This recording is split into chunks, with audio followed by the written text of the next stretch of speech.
রুদ্র ভ্রুকুসকে জিজ্ঞেস করল। কি ভাবছো শুনি? ভাবছি ধরেন আপনিও ফর্সা আর আপনার বউও ফর্সা হলো, তাহলে আপনার বাচ্চা কাচ্চা তো সবগুলো ধবল রুগী প্রোম্যাক্স হবে। রুদ্র দীর্ঘশ্বাস ফেলল।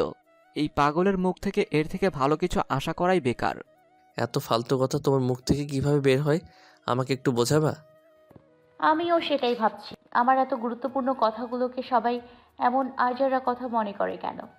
ভাইয়া ওর কথা ধরবেন না, ও কিছুদিন হলো পাবনা মানসিক হসপিটাল থেকে পালিয়ে এসছে। বুঝলাম না, এত কড়া গার্ড থাকা সত্ত্বেও ও পালিয়ে কি করে এসলো।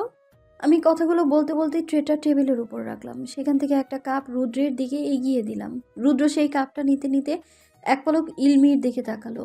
হুম, কথাটা সত্যি বলেছো, বিশ্বাসযোগ্য। ওই পূর্ণর বাচ্চা পূর্ণ, তুই কি আমার বান্ধবী নাকি ওই বিআইয়ের? হ্যাঁ, ফার্স্ট অফ অল আমার কোনো বাচ্চা নাই, আর সেকেন্ড আমি তোর বান্ধবী প্লাস রুদ্র ভাইয়ের বোন, সো আমি দুই দিক দিয়েই আছি। বলেই হাসলাম। এভাবে অনেকক্ষণ গল্প করার পর একটা জরুরি কাজে রুদ্র ভাই চলে গেল। এদিকে আবার অফিস টাইম হয়ে গেছে। যদিও বেশ কিছুদিন ছুটি নিয়েছি, তবুও একটা কাজ করতে ইমার্জেন্সি যেতে হবে। তুই কি এখন অফিসে যাবি ইলু? যাবো। কাল রাতে তোর বাসায় থাকবো। আমার কথা শুনে ইলু বিছানা থেকে উঠতে নিয়েও থেমে গেল, ভ্রু কুঁচকে আমার দিকে তাকালো। আমার সাথে? হুম, কিন্তু কেন? কারণ তো অবশ্যই আছে। যাই হোক, তুই তোর ফ্যামিলিতে বলবি তুই আমার সাথে আমার বাসায় থাকবি। মানে? মানে আমরা কাল কেউই কারো বাসায় থাকবো না। কাল রাতে একটা জায়গায় যাবো, আর তুই রেডি থাকিস। আমি বাইক নিয়ে আসবো। কোথায় যাব সেটা তো বল। উম, সেটা পরে যখন যাব তখন দেখিস, এখন চল। আমি সিঁড়ি দিয়ে নামতে নামতে দেখলাম মা কোথায়। রান্নাঘরে উকি দিতেই নজরে এলো কালো শাড়ি পরা এক মাঝ বয়সী মহিলা কোমরে আঁচল গুজে রান্না করছে। মাঝে মাঝে হাতের উল্টো পিঠ দিয়ে কপালের ঘাম মুছছে। আমি পেছন থেকে গিয়ে কিছুক্ষণ তাকিয়ে থেকে বললাম, মা। উনি পেছনে ঘুরে আমার দিকে তাকিয়ে একটা অমায়িক হাসি দিলেন, হাতে ব্যাগ দেখে বললেন, কোথায় যাচ্ছ বাচ্চা? জি মা, একটু অফিসে যাব, ঘন্টা দুয়েকের মধ্যেই চলে আসব। ঠিক আছে, কোনো ব্যাপার না, যাও তুমি। আর সাবধানে যাবে। রাস্তা পারের সময় ডানে বায়ে ভালোভাবে দেখে নেবে। আর রাস্তায় থাকা কোনো খোলা খাবার খেও না, ফুড পয়জনের সমস্যা হবে, বুঝলে? আমি পেছন থেকে জড়িয়ে ধরে বললাম, জি মা, মনে থাকবে। উনি পেছনে এক হাত দিয়ে আমার গালে স্পর্শ করে বললেন। সাবধানে কিন্তু। আমি বেরিয়ে আসতে আসতে বললাম, জি মা, আল্লাহ হাফেজ। ইলু এতক্ষণ রান্নাঘরের দরজায় দাঁড়িয়ে থেকে সব কিছু দেখলো। বাইরে বের হয়ে আমার দিকে তাকিয়ে বলল। আমি কি জাদু করেছো বলো না। ভ্রু কুঁচকে বললাম, এটা তো একটা গানের লাইন। বাট আমার মনে হয় তুই মেবি জাদুই জানিস, না হলে এমন রুক্ষ মহিলা তোর সামনে গলে যায় নাকি? তুই যতটা গম্ভীর মনে করছিস, উনি ততটা গম্ভীর নয়, বেশ ফ্রেন্ডলি। আরও বিভিন্ন কথা বলতে বলতে অফিসে ঢুকলাম, কিন্তু ভেতরে ঢুকতেই মেজাজটা খারাপ করে ফেললো আমার, কারণ ভেতরে ঢোকা মাত্রই ওই ছ্যাঁচটা মৃদুলের মুখোমুখি। হে পূর্ণা, কেমন আছো? গত কয়েকদিন যাবত আসো না কেন?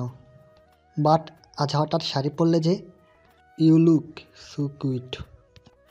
আমি কিছু বলতে নিব তার আগে পেছন থেকে ইলু দাঁত কেলিয়ে বলে উঠল। কিউট তো হবেই, মন্ত্রীর বউ বলে কথা। ইলুর কথা শুনে মৃদুল চকিত নজরে ইলুর দিকে তাকালো। ইলু মন্ত্রীর বউ মানে পূর্ণা বিবাহিত? মুখ টিপে হেসে বলল, এ মা মৃদুল, তুমি জানো না পুরো বাংলাদেশ জানে মন্ত্রী তাহরিম তালুকদারের বউ পূর্ণা, আর তুমিই জানো না, তাও একজন সাংবাদিক হয়ে। মৃদুল মুখ ছোট করে বলল, আসলে আমি কিছুদিন গ্রামের বাড়িতে ছিলাম, আর ওখানে নেট পাওয়া যায় না, তাই সোশ্যাল মিডিয়ার সাথে কিছুদিন বিচ্ছিন্ন ছিলাম। বলে মৃদুল গিয়ে নিজের ডেস্কে বসলো। ইলু মুখ টিপে হেসে আমার বাহু জড়িয়ে ধরে আমার ডেস্কে নিয়ে এলো। যেহেতু আমার ডেস্ক আলাদা আর একটা রুমে যেহেতু, ইলু সেটার ভেতর ঢুকে দরজাটা অফ করে পেট চেপে হাসতে লাগলো। আমি ভ্রু বাঁকিয়ে এক পলক দেখে ওকে ডেস্কে গিয়ে বসে ব্যাগটা রাখলাম। যে কাজগুলো আছে সেগুলো ঘন্টাখানেকের মধ্যে শেষ করতে হবে, আজ আবার বাড়িতে অনুষ্ঠান। ইলু, নিজের কাজে যা, আর আমাকে আমার কাজ করতে দে, ডিস্টার্ব করবি না একদম। যাচ্ছি বাবা যাচ্ছি, ভাগিয়ে দিচ্ছিস কেন? আমি কোনো কথা না বলে ল্যাপটপ অন করে কাজ করতে লাগলাম। কাজ শেষ করতে করতে প্রায় 1.5 ঘন্টা সময় লাগলো। বাসায় গিয়ে রেডি হতে হবে, তাই সব অফ করে ইলুকে নিয়ে বাইরে বেরিয়ে পড়লাম। তুই না বলেছিলি আজ ট্রিট দিবি, তাহলে আমার ট্রিট কই? দোস্ত রাগ করিস না, কাল শিওর তোকে ট্রিট দিব, পাক্কা প্রমিস। আজ অনেক দেরি হয়ে গিয়েছে। ঠিক আছে ঠিক আছে, এত ভাও খেতে হবে না, যা কালই দিস। আমি বাসায় এসে ইলুকে নিচে বসিয়ে আমি উপরে গেলাম রেডি হতে। আমি কিছু চিন্তা করছি আর এগুচ্ছি, দরজা ধাক্কা দিব, হঠাৎ দরজা খুলে গেল। ভেতরে ঢুকতেই কেউ পেছনে থেকে দরজাটা লাগিয়ে দিল। দরজা লাগানোর আওয়াজ শুনে আমি ঘুরে পেছনে তাকালাম। কি সমস্যা, দরজা লাগালেন কেন? তারিম বাঁকা হেসে আমার দিকে এগুতে এগুতে নেশাক্ত কণ্ঠে বলল। সকালের পাওনা আদায় করতে। আমি চমকে উঠলাম, ধীরে ধীরে পিছুতে পিছুতে আমতা আমতা করে বললাম, কি কি আজগুবি কথা বলছেন আপনি? কিসের পাওনা? জানতো মাথায় ভূতে ধরেছে নাকি? আমি পিছুতে পিছুতে দেয়ালের সাথে লেগে গেলাম। পেছনে যাওয়ার তো জায়গা নেই। উনি আমার দিকে এগিয়ে এসে এক হাত আমার কাঁধে ঘেঁষে দেয়ালে ঠেকালেন। কানের কাছে এসে ফিসফিস করে বললেন, পালাচ্ছ কোথায়? আর পালিয়ে যাবে কোথায়? পুরো পৃথিবী তো গোল, ঘুরে ফিরেই আমার এই জায়গায় ফিরতে আসবে বৌজান। নিজের বুকের বাপাশে এক আঙুল ঠেকিয়ে ইশারা করে কথাগুলো বলে উঠলেন উনি। আমি চকিত নজরে ওনার দিকে তাকালাম। কোথাও গিয়ে মনে হচ্ছে উনি হয়তো আমাকে ভালোবাসেন, কিন্তু মুখে এখনো বলেনি উনি। আবার মাঝে মাঝে মনে হয় উনি কি আমাকে কেনই বা ভালোবাসবেন, এটা আমার মনের খেয়াল বই আর কিছুই না।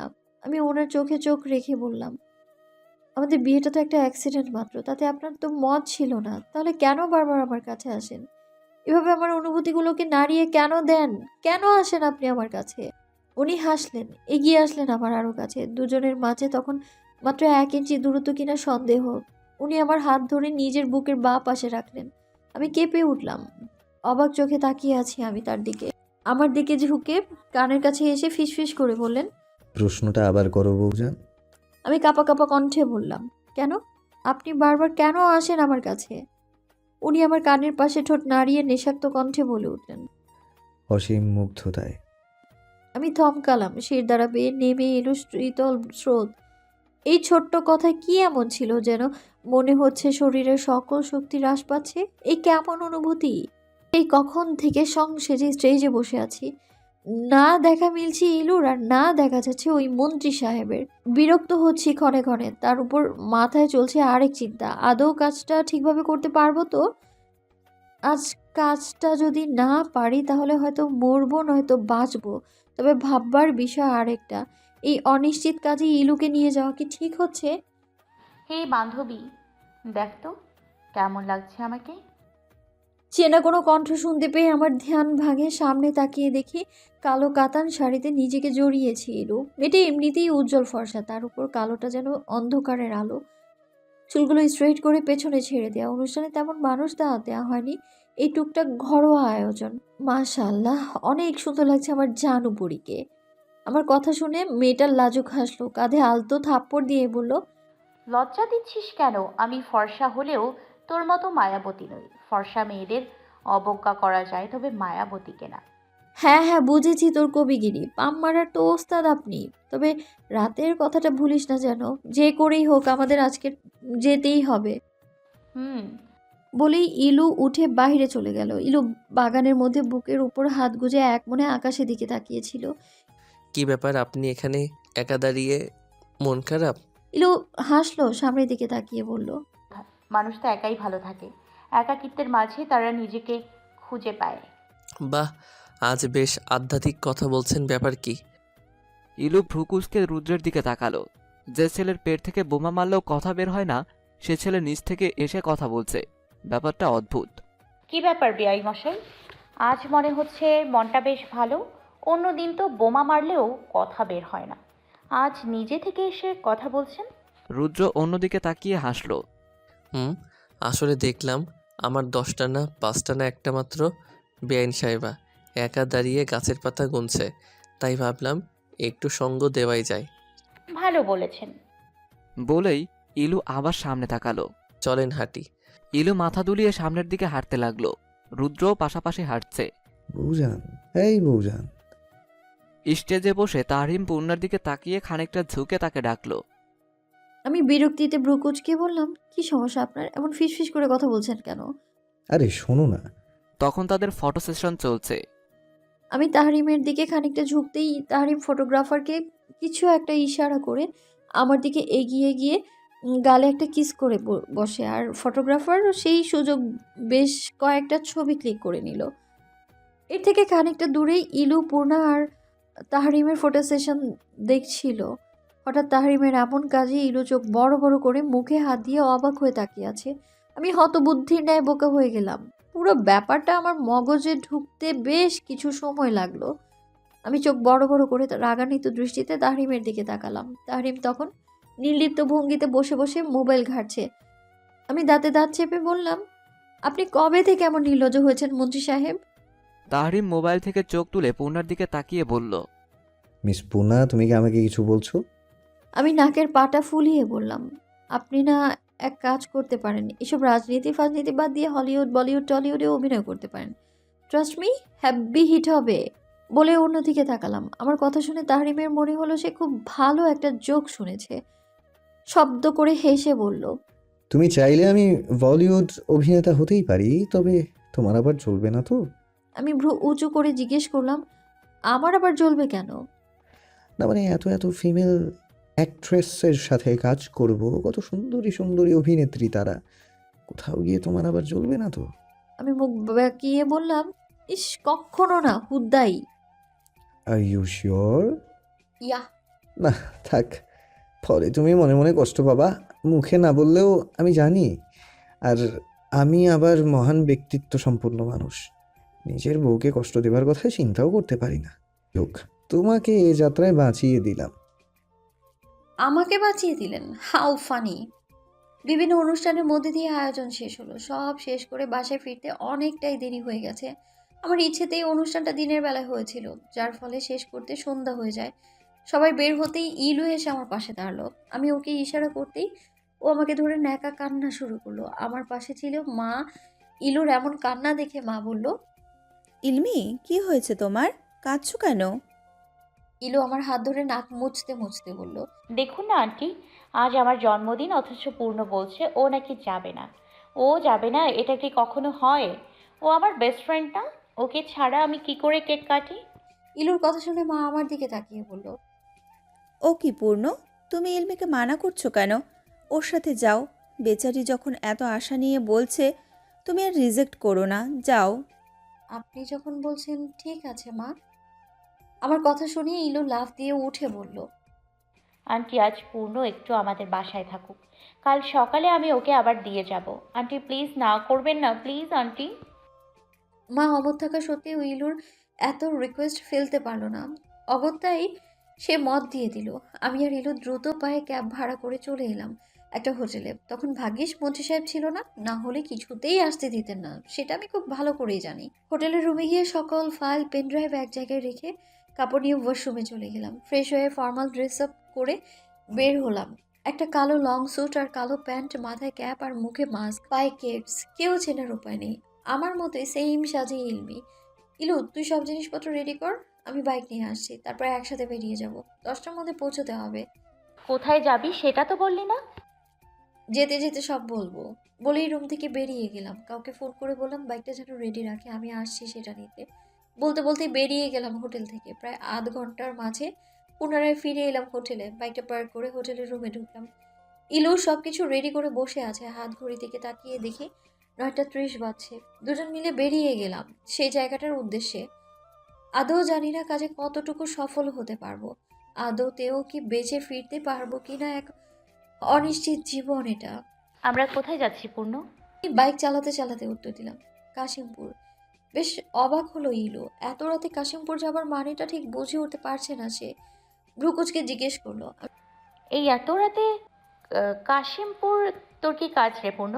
আমি বাইকের আয়না দিয়ে ওর দিকে তাকালাম। যদিও অন্ধকারে ঠিকভাবে দেখা যাচ্ছে না। কাশিমপুরে পুরনো বাংলোটা আছে, যেটা একদম সমুদ্রের তীর ঘেঁষে আর জঙ্গলের শেষ প্রান্তে।